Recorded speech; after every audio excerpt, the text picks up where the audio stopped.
Olá, seja muito bem-vindo ao Crônida, meu nome é Thiago.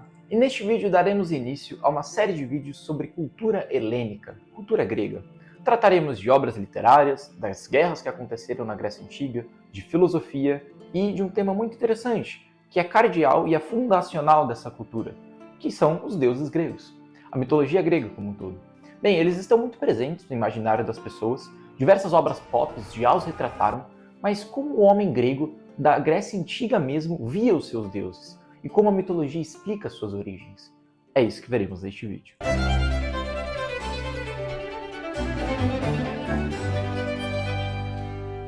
Bem, quando o assunto é esse, a melhor fonte possível é essa daqui, o livro Teogonia, que traduzindo do grego é literalmente a resposta para a nossa pergunta. Theo, deuses, gonia, origem. E ele foi supostamente escrito por Hesíodo. Só que ele não trata só dos deuses, mas também do próprio cosmos, da própria physis, da natureza. Por quê? E isso é muito importante. Porque cada deus vai estar intrinsecamente ligado a algum princípio da natureza. Então ele também é a visão de mundo dos gregos sobre a origem do universo, sobre toda a natureza como um todo. E Hesíodo vai relatar que um dia comum, ele estava pastoreando suas ovelhas aos pés do Monte Helicon e ele recebe uma visita sobrenatural. Uma visita extraordinária. As musas descem do Monte Helicon e o encontram, e dão a permissão, a grande honra de narrar os feitos divinos e heróicos, tanto do passado, do presente, quanto do futuro. E o livro começa desse jeito. Certamente, muito antes de tudo, existiu o caos. Bem, e o que seria o caos? É um conceito complexo, obviamente. Qualquer mitologia, quando vai tratar da origem do universo como um todo, usa de recursos estilísticos bem vagos, e caos é um deles. Podemos entender mais ou menos que ele era uma matéria informe que continha toda a potência do mundo. Tudo aquilo que poderia vir a ser estava lá contido em caos. E dele vai surgir a primeira deusa, Gaia, ou Geia, que é basicamente a Terra. E falamos muitas vezes, a Mãe Terra, a Mãe Gaia. Por quê? Porque ela está naturalmente ligada com essa figura, com esse símbolo da mãe. Porque a terra, quando ela é fértil, ela dá frutos, ela gera frutos. Assim como uma mãe gera o seu filho. A terra, ela nos nutre, assim como uma mãe nutre os seus filhos. Então a Gaia ela vai estar muito presente em diversos momentos da mitologia, nós veremos. Ela sempre vai estar ajudando os seus filhos, nutrindo os seus filhos. Ela também é chamada de sólido sustento dos imortais, amplo seio, sólido sustento dos imortais. Bem, de caos surge também Tártaro, que é um lugar inferior, que vai ser destinado aos castigos. E o Tártaro vai ser o local que muitos heróis, inclusive, vão ser mandados. O próprio Sísifo, que o Camille gosta muito, Sísifo vai ser mandado para o Tártaro, e diversos outros, até deuses são mandados para lá. Também surge Eros, de caos. Surge Eros. E Eros, podemos fazer uma tradução para uma palavra pouco comum, estou sendo irônico, que é amor. Bem, Eros é o amor, sim. De Eros também vem erótico. Mas não pense só que tem esse sentido supérfluo de ser, o Eros é o cupidinho, sim, ele é representado assim, para os romanos ele era o cupido, é um jovenzinho com asas, com arco e flecha, também pode ser um menino mais maduro, assim, um adulto, também pode ser representado desse jeito, mas não pense que ele fica só nisso não, porque o Eros ele é essencial, ele é muito importante inclusive para a filosofia aristotélica. Aristóteles fala que o Eros move o mundo, o amor move as coisas do mundo. Faz as coisas terem vontade, faz as coisas desejarem, os entes, Tô falando coisas, mas o princípio, o jeito de se falar filosoficamente mais correto são os entes. Os entes são movidos pelo Eros, pelo amor. Bem, e surge por fim, de caos, Nyx, que é a noite. E a noite ela vai ter uma prole bem extensa, que vai estar bem relacionada com ela. Ela gerará Thanatos, que é a morte, e vejam que tem a ver a morte com a escuridão da noite. Gerará também Hipnos, que é o sono, e é o radical da palavra hipnose também, quando o mágico faz os seus truques e deixa a pessoa com sonolência, com torpor. Hipnos também vai ser um recurso propriamente homérico. Homero, em suas epopeias, ele vai cantar repetidas vezes que Hipnos visita os corpos cansados dos heróis, lhes trazendo sonolência e descanso. Nyx gerará também outras 3 divindades muito importantes, as Moiras. São Atropos, Laquesis e Cloto. As 2 primeiras, elas tecem o fio da vida, enquanto a última o corta. Elas estão relacionadas com os destinos das pessoas. Cada pessoa possui seu fio da vida que é tecido pelas mãos das Moiras. E por fim, Eris, que é a divindade da discórdia, muito presente nas tragédias gregas. Ela é quase protagonista, né? Já que tragédia e discórdia tem tudo a ver. E mais pra frente eu vou falar de uma divindade oposta a ela. Mais adiante, Hesíodo canta que Gaia gerará Pontos, que é o princípio dos mares e dos oceanos, e também Urano, que é o céu estrelado, que fica sobre Gaia como um manto. É um recurso poético muito bonito. Se nós formos ver, é assim mesmo que acontece. Na linha do horizonte, o céu e a terra se tocam constantemente. E esses dois vão ter uma prole que vai ser muito, muito relevante, que são os titãs. Serão 6 do sexo feminino, as chamadas titânides, que são Tétis, Febe, Temis, Teia, Reia e Mnemosine, e 6 do sexo masculino, os titãs, Oceano, Céus, Hiperion, Jápeto, Crio e Cronos.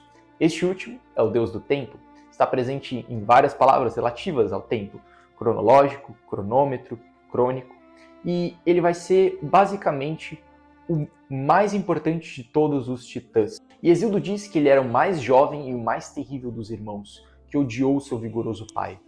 Essa chave é essencial para entendermos melhor o eixo central de toda a mitologia grega, que é o conflito entre gerações.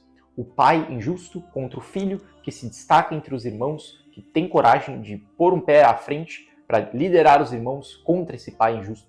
E esse filho acaba tomando o lugar desse pai. Isso vai acontecer 2 vezes. Nós veremos adiante. Mas apenas para terminar a descendência de Geia e de Urano, eles também têm os Ciclopes, que em tudo eram semelhantes aos deuses, mas tinham apenas um olho. E também os Hecatônquiros, que eram gigantes e terríveis. Eles possuíam 100 braços e 50 cabeças, e eles eram 3. Cloto, Briarel e Giges. Eles têm uma força, assim, basicamente inigualável em toda a mitologia. Retornando àquela chave de entendimento, Urano odiava sua prole. E a cada filho que Gaia tinha, ele os empurrava e os escondia em suas entranhas, e pedindo que eles viessem à luz. Hesíodo diz que Urano se comprazia por seus feitos malignos. Ele gostava de ser mau, de ser ruim. E Gaia não aguentava mais essa situação, não aguentava mais a opressão de Urano. E ela teve uma ideia. A partir de uma pedra, ela fez uma foice e apresentou a seus filhos, como quem não quer dizer nada. E quem gostou dessa ideia? Sim, Cronos, o de mente tortuosa. Então, quando a noite veio e Urano se deitou sobre Gaia, Cronos pegou a foice e cortou as genitais do seu pai. O sangue escorreu e caiu sobre o corpo de Gaia, e dele surgiram as Eríneas, que são as divindades relacionadas, faz muito sentido, com a vingança dos delitos de sangue, conhecida pelos romanos como as Fúrias. E as genitais, que foram arremessadas ao Pontos, no mar, criaram espumas em volta das genitais, e a partir dela veio uma virgem, muito conhecida, relacionada com a sensualidade e com o amor, a Afrodite. E logo que ela veio, Eros veio, pegou ela e levou à morada dos deuses. E depois desse acontecimento, Urano acusou cada um dos participantes e prenunciou um castigo que viria a eles, o que é fato pela existência das Eríneas. Após esses acontecimentos trágicos, Hesíodo vai narrar a descendência dos titãs, que vão gerar os futuros deuses do Olimpo. Nós temos Hiperion, o deus da luz, que junto com Teia, a deusa da visão, vão gerar Hélio, o deus do sol, que é representado com uma auréola na cabeça, coordenando cavalos numa carruagem fulgurante. E veja, o sol tem a ver com luz e visão, já que emite luz, permite a visão. A prole sempre vai ter a ver com seus pais. Temos também Jápeto, que junto com Clímene, que não é uma titânide, mas sim uma oceânide, uma ninfa do mar, vão gerar 3 filhos. Atlas, que nos confins da terra segura os vastos céus com seus fortes braços. E outros 2, que um dia eu vou fazer um vídeo também sobre, porque eles estão relacionados com o surgimento dos homens, Epimeteu e Prometeu. Por fim chegamos ao casal mais importante, Cronos e Reia.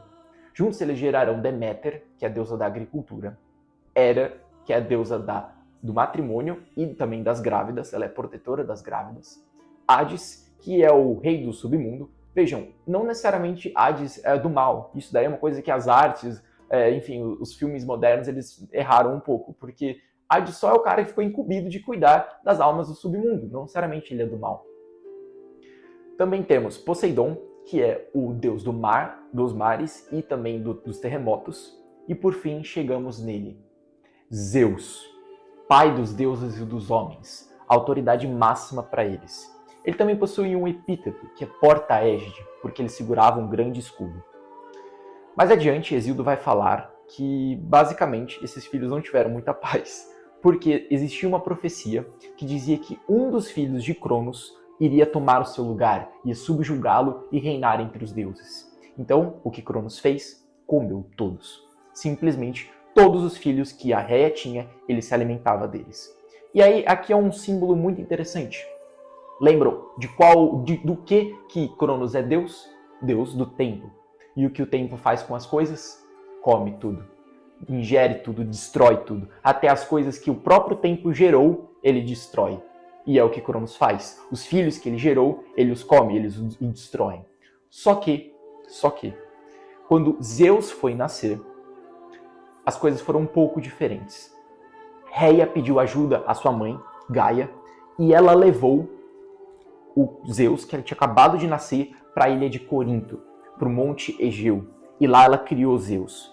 E na hora que Cronos foi pegar Zeus para comê-lo, Réia pegou uma pedra e embrulhou num monte de manto e entregou para Cronos, que engoliu a pedra ao invés de Zeus. Então Zeus vai crescer no Monte Egeu e vai ficar forte e vigoroso. E já jovem, ele vai fazer diversas coisas que são dignas de distinção entre os deuses. Ele vai salvar todos os seus irmãos. Como? Ele chega para Metis, uma Oceânide também, e pede para ela que ela confeccione uma poção. Ele entrega a poção a Cronos, ele bebe e vomita todos os seus irmãos, liberando todos do seu estômago e liberando eles do tempo. É um passo para a eternidade. Também Cronos vomita a pedra, que ele tinha ingerido achando que fosse Zeus. Além disso, Zeus vai resgatar do Tártaro os seus tios, os Ciclopes, que em retribuição lhe entregam o relâmpago fulgurante, o raio e os trovões, que serão as armas dele. Chegamos agora ao ápice da mitologia grega, pelo menos a história que se refere aos deuses, a Titanomaquia, a guerra entre os titãs e os deuses do Olimpo. Podemos também fazer uma análise simbólica bem profunda dessa guerra, que era basicamente uma busca por eternidade por parte dos deuses do Olimpo. Já que de um lado nós tínhamos Cronos, o deus do tempo, e do outro Zeus, o deus que vai reinar depois por toda a eternidade. Era basicamente, por parte dos deuses do Olimpo, uma luta contra a tirania do tempo. Então, o que Zeus vai fazer? Ele vai resgatar os seus outros tios que também estavam no Tártaro por desígnio de Cronos, os Hecatônquiros. Lembram-se aqueles 3 fortões de 100 braços e 50 cabeças? Então, Zeus vai os exortar no meio da guerra, que estava muito acirrada.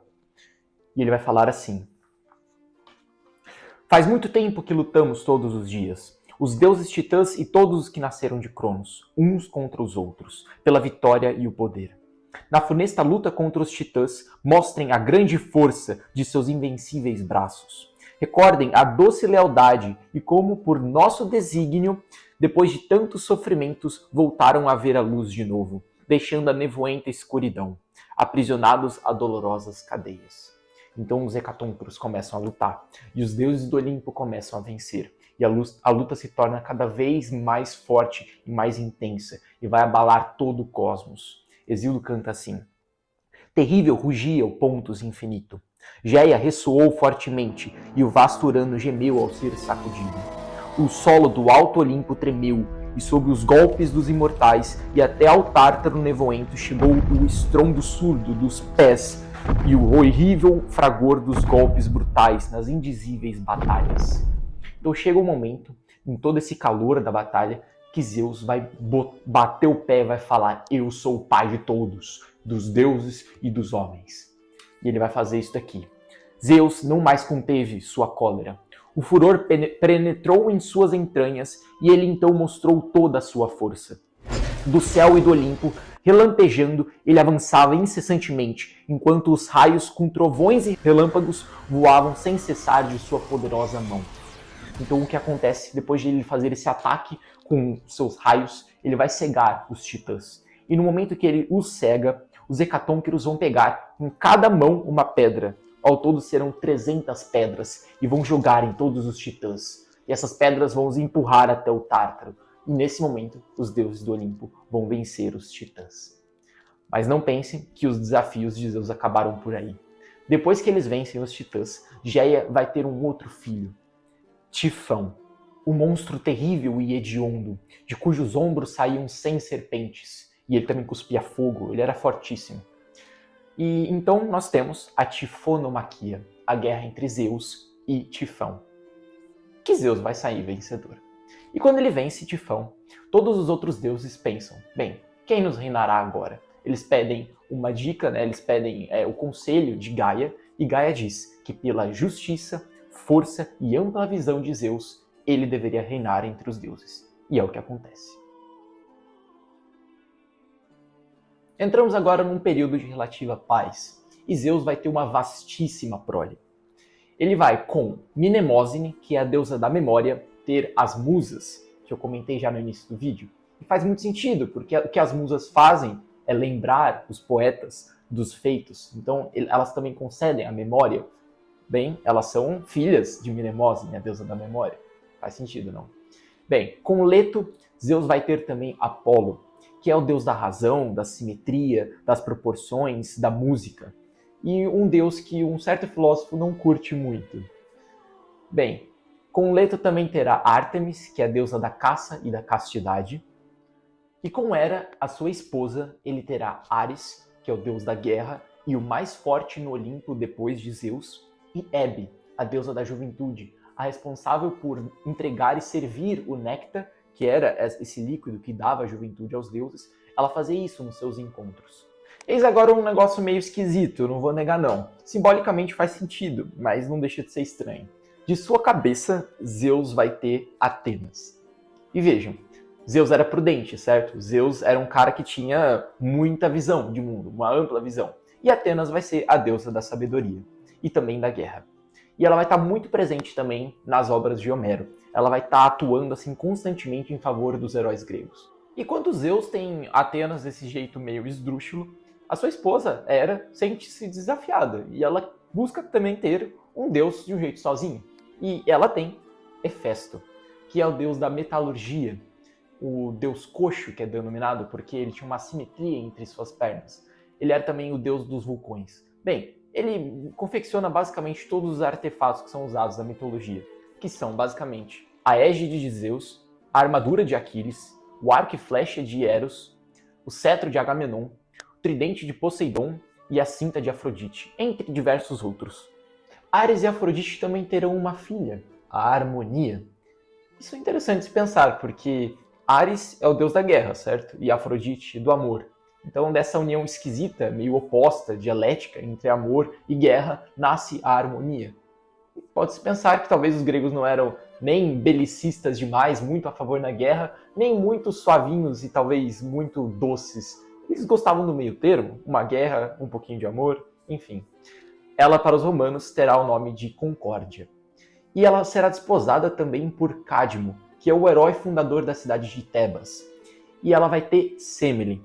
E Semele vai ser desposada por Zeus. E vai nascer Baco. Baco para os romanos, para os gregos, Dionísio, que é o deus do vinho, da festança, de todas as extravagâncias possíveis. E dessa vez, esse é um deus que um certo filósofo gosta bastante. Chegamos à parte final do vídeo e falaremos agora de não deuses, mas de semideuses. Heróis que serão importantíssimos em diversos outros vídeos que vão ser feitos aqui no canal. Bem, nós temos Zeus desposando Alcmena, que é uma princesa de Micenas, e dessa união vai surgir Heracles, mais conhecido pelo seu nome romano, Hércules. Bem, muito conhecido pela sua força e pelos seus 12 trabalhos, certo? Depois desses 12 trabalhos, ele vai casar com Hebe, que é a deusa da juventude, e ela vai conceder juventude a ele. Ele vai para o Olimpo e Hércules vira um deus. Temos também Aquiles, pés velozes, o protagonista da Ilíada, o amigo de Paris, o cara furioso que quando... Enfim, não vou dar spoiler. Filho de Peleu, um herói, e Tétis, uma nereida, que também é um outro tipo de ninfa do mar. E agora, para finalizar o vídeo, ele, Enéas, filho de Afrodite e Anquises, que é o protagonista da Eneida, leva o nome dele. ele vai simplesmente apenas fundar a civilização de Roma. Mas isso é muita história para futuros vídeos. Mas se você gostou desse daqui, deixe o seu like, se inscreva no canal, ativa o sininho também e deixe também nos comentários dicas de futuros vídeos que eu posso fazer sobre esse tema, mitologia grega e cultura grega em geral. Falou!